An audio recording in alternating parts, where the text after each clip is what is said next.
Here come all those Rich Tomorrow memes. You know that's going to happen with this video. Oh well. Skip it up and that up.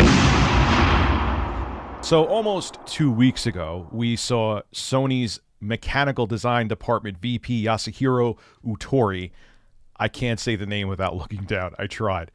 He took apart the PlayStation 5. When we saw the cooling, we saw the SoC, we saw they're using liquid metal, we saw the huge heatsink, we saw the proprietary SSD on there, we saw where we could expand the NVMe M.2 SSD storage.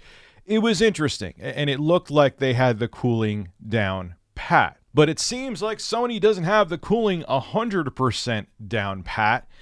Now, this could be a big nothing burger, or it could be a hint that there may be an issue with the console. Not that it's defective, but it sounds like they don't have the cooling down pat yet. Because if they did, they wouldn't need to update how the fans run with firmware updates.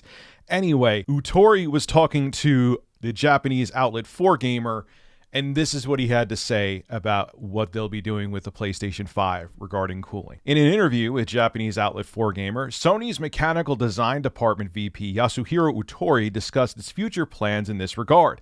Utori explains that once games are released for the PlayStation 5, Sony will gather data on how the console deals with heat. This data is key to understanding not just how millions of PS5s handle a wide variety of video games, but also how they handle them in diverse areas that are hot, cold, dusty, and so on. You would think they'd have controlled environments that they could do that, like, actually in their testing facilities with the engineers, but I guess we're going to be the guinea pigs. That's how I look at it. That's how I look at it.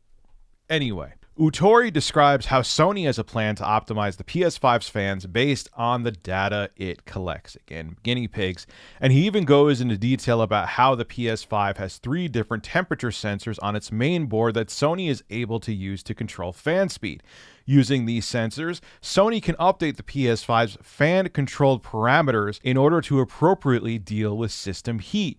These changes will be made through a firmware update at a later date. Now, again, this could be file it under not a big deal, but it just frustrates me. For example, I did a bunch of research, and it does work. It does work, but not reliably because there's still handshaking issues. I was going to show a video where I got a 49-inch LG NanoCell 85 TV, and it, from LG themselves, has 2 HDMI 2.1 4K capable ports. So it could do 4K 120. I got it to work, so I know it does work. It could do all the other next-gen things, variable refresh rate, auto low latency mode, you name it, it can do it. Does it do it reliably? No, because there's still software issues. There has to be patches. So, hey, you go out and buy these TVs. And I see other YouTubers, too, telling you to buy this TV. Oh, it's going to work with HDMI 2.1. I guarantee you that they didn't even check. They didn't try. That's what I've been doing for the past couple days. I called LG. I checked forums. The TV is supposed to be capable of 4K 120. It works when it feels like it because it's new technology and we're the guinea pigs. Oh, it's not working the way you want it to? We'll do another update. We'll do another patch. We'd rather you buy it first because you're a sucker, and then later we'll just, oh, this isn't working, Rich, we'll send a patch. This isn't working, Rich, we'll send a patch. Here's your product that we didn't finish testing yet in your home. Good luck. Sony, you don't have the facilities to test how the console works in warm environments, in dry environments, in humid environments, in cold environments. You don't have those? Yeah, you do. Apple does the same thing. I'm sure Microsoft does the same thing. Why do you need us to test the consoles to see how it dissipates heat? Why do you need... Haven't you tried a bunch of games to see how the console dissipates heat in different environments? If you didn't, you're wrong. If you're shipping the console without doing it, you're wrong. I don't care what anybody says. You could justify this all you want to. Now, again, it could just be, hey, maybe it's much ado about nothing, and they're just going to tweak the fan curves. Look, that happens in my PCs with firmware updates. But this just sounds like, hey, we need to test it in a whole bunch of different environments to see what happens. We could have done it ourselves, but we'd rather you buy the console and see if you have problems with it. Then we'll patch it later because we just want your money. My dad was an engineer for years upon years upon years, and this used to happen to him. They used to engineer something. They would tell executives, look, it's not ready to go yet. The executive says, I don't give a shit. Ship it, then we'll patch it. Ship it, then we'll fix it. Because they want the money. They don't actually, no corporation. They'll pretend to, so you feel all warm and gushy inside to get your money. They'll pretend to care about you, but they really don't at the end of the day.